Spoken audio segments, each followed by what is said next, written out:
Hello students, welcome to today's class. आज के class में हम लोग जो मेन टॉपिक आज हम लोग करने वाले हैं वो है terminal velocity. So actually terminal velocity क्या होता है? सपोज़ अगर हम लोग एक ऑब्जेक्ट को बहुत ऊपर से हम लोग अगर छोड़ देंगे, हम लोग एक एग्जांपल ले सकते हैं जैसे कि rain drops. Okay, rain drops क्या होता है कि बहुत ऊपर रहता है क्लाउड्स, तो वहाँ से रेन ड्रॉप्स नीचे गिरता है। अभी हम लोग को पता है कि कोई ऑब्जेक्ट अगर बहुत ऊपर से अगर ड्रॉप किया जाए तो इसका जो वेलोसिटी होता है वो धीरे धीरे बढ़ता रहता है, यानी कि it is an accelerated motion. Okay, अभी वेलोसिटी अगर बढ़ता जाएगा तो ये वेलोसिटी ग्राउंड में पहुंचते पहुंचते बहुत बढ़ जाएगा। It is actually not like that.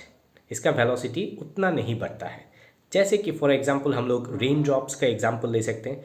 Rain drops बहुत ऊपर से क्लाउड से होकर नीचे गिरते हैं, बहुत किलोमीटर ऊपर है, तो ये नीचे गिरते गिरते उतना वेलोसिटी नहीं रहता है, राइट।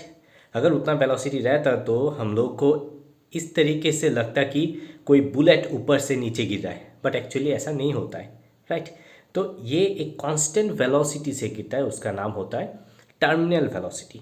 तो आज के क्लास में हम लोग इसी टर्मिनल वेलोसिटी का एक्सप्रेशन निकालने वाले हैं। ओके, जो कि एक कांस्टेंट वेलोसिटी है।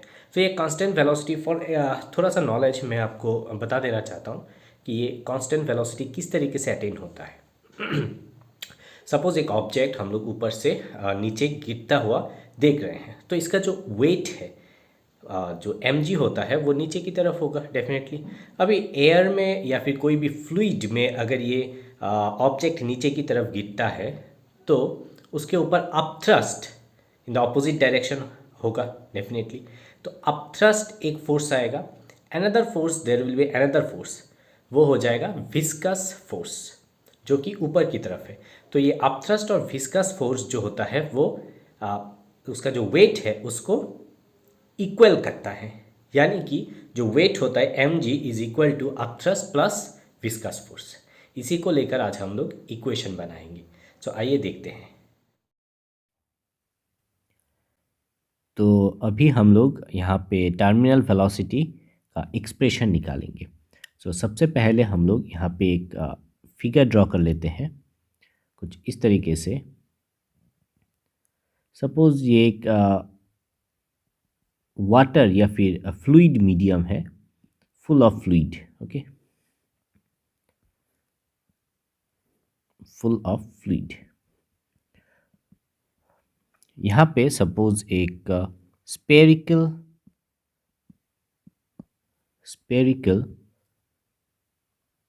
शेप्ड ऑब्जेक्ट इस तरीके से सस्पेंडेड है, और ये जो इसका जो वेट है वो नीचे की तरफ होगा डेफिनेटली mg, और इसका suppose rho be the density okay of the material, and sigma जो है मैं नीचे लिख रहा हूँ, sigma is the density of fluid.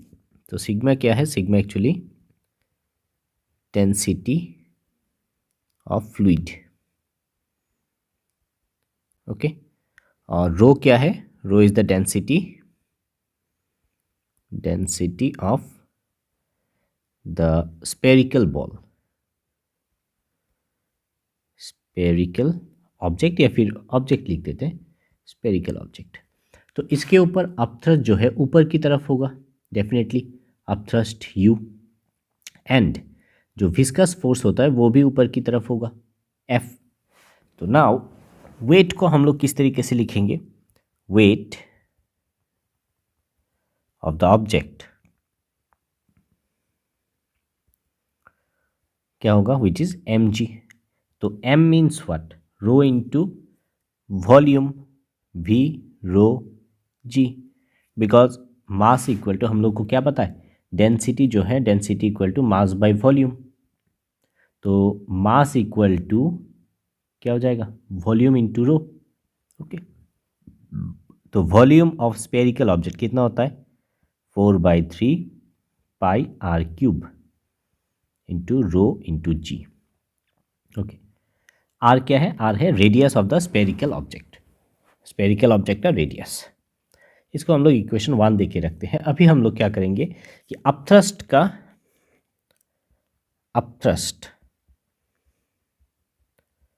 Upthrust equal to, upthrust का जो फॉर्मूला होता है वो होता है वी रो जी, यानी कि डेंसिटी ऑफ लिक्विड है सिग्मा इंटू जी।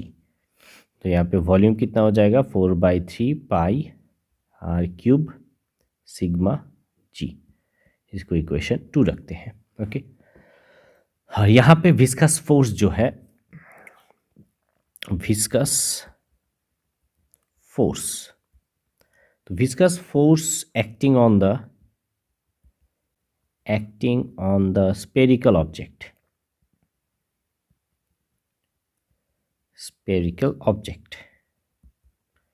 कितना हो जाएगा F इक्वल टू, वो हम लोग को पता है from Stokes law, 6 pi eta are v क्या है वेलोसिटी। ये कहाँ से हम लोग को मिलता है, ये हम लोग को मिलता है फ्रॉम स्टोक्स लॉ। ओके, ये हम लोग को स्टोक्स लॉ से मिलता है, हम लोग को पता है। तो अल्टीमेटली यहाँ पे जो mg है, यहाँ पे आप देखिए जो वेट है mg, ये वेट को कौन बैलेंस कर रहा है, ये फोर्स और ये upthrust. Okay, that means in equilibrium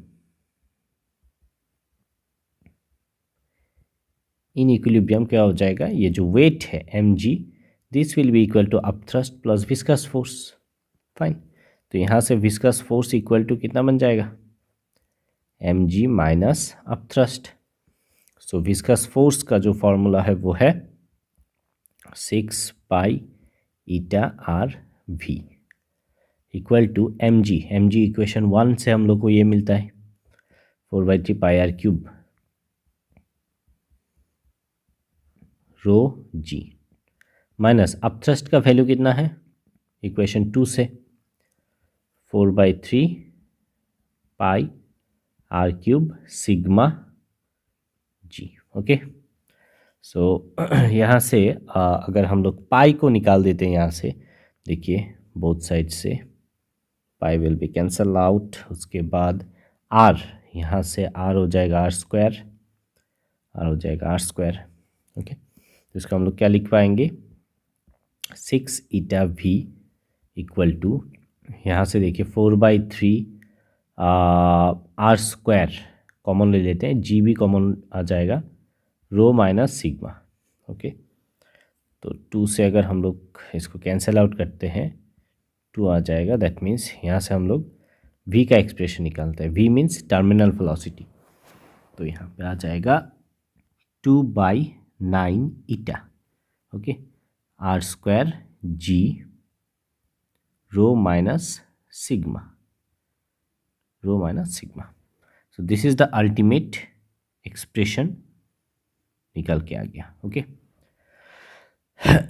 ये जो एक्सप्रेशन है, ये एक्सप्रेशन है टर्मिनल वेलोसिटी का। ये v क्या है, दिस इज टर्मिनल वेलोसिटी,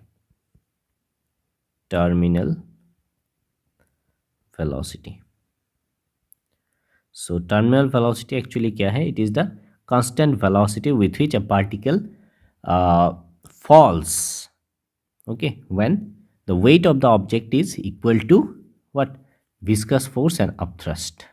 जब ये weight हो जाएगा इसके समान, तो this is the main equation.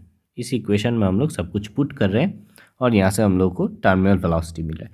तो यहाँ से हम लोग कुछ चीज़ यहाँ से लिख पाएंगे कि टर्मिनल वेलोसिटी जो है वो proportional to r square, okay, also proportional to rho minus sigma, यानी कि डिफरेंस, और इन्वर्सली प्रोपोर्शनल टू ईटा। ठीक है, इन 3 चीज़ों के ऊपर यहाँ पे डिपेंड करते हैं। यहाँ पे एक चीज़ बताना चाहता हूँ कि रो एंड सिग्मा के ऊपर और किस तरीके से डिपेंड करते हैं। यहाँ पे देखिए, नंबर 1 केस, इफ़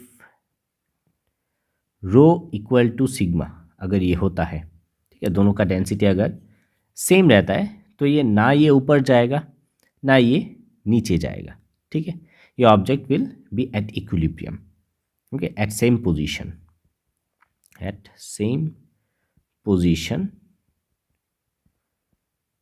रह जाएगा। ओके, नंबर 2 क्या हो जाएगा, if rho greater than sigma, अगर ये ज़्यादा है यानी कि VC विल बी पॉजिटिव, यानी कि V हो जाएगा positive value.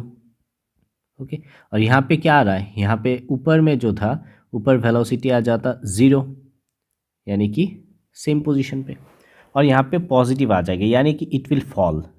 Okay, it will fall यानी कि नीचे की तरफ गिरेगा। और अगर नंबर 3, if rho less than sigma, अगर लेस होता है तो टर्मिनल वेलोसिटी क्या आ जाएगा, टर्मिनल वेलोसिटी आ जाएगा negative value. Negative means it will rise, यानी कि ऊपर की तरफ जाएगा, ये बॉल ऊपर की तरफ जाएगा। जैसे कि वो होता है ना हीलियम गैस बैलून, कुछ इस तरीके से का फिगर जो होता है, इस तरीके का नहीं, यहाँ पे ड्रॉ करके दिखाता हूँ। एक्चुअली कुछ इस तरीके का फिगर होता है। ओके, हीलियम गैस बैलून जो होता है ना, हीलियम गैस बैलून, तो हीलियम गैस बैलून में क्या होता है, हीलियम गैस बैलून में ये ऊपर की तरफ राइज करता है। वाई? बिकॉज इसके अंदर हॉट एयर है। ओके, इसके अंदर क्या है, हॉट एयर। तो हॉट एयर होने के कारण इसका जो डेंसिटी है अंदर, डेंसिटी बहुत कम हो जाता है, तो एज ए रिजल्ट ये ऊपर की तरफ राइज करने लगता है। ओके, तो ये एक एग्जाम्पल है, और बाकी बहुत सारे एग्जाम्पल्स हैं जहाँ पे डेंसिटी के ऊपर डिपेंड करते हैं। ओके, तो ये हो गया हम लोग का अल्टीमेट जो टर्मिनल वेलोसिटी है उसका एक्सप्रेशन। सो अगर आप लोगों को मन में कोई डाउट रहता है तो आप लोग ज़रूर कमेंट कीजिएगा। Thank you.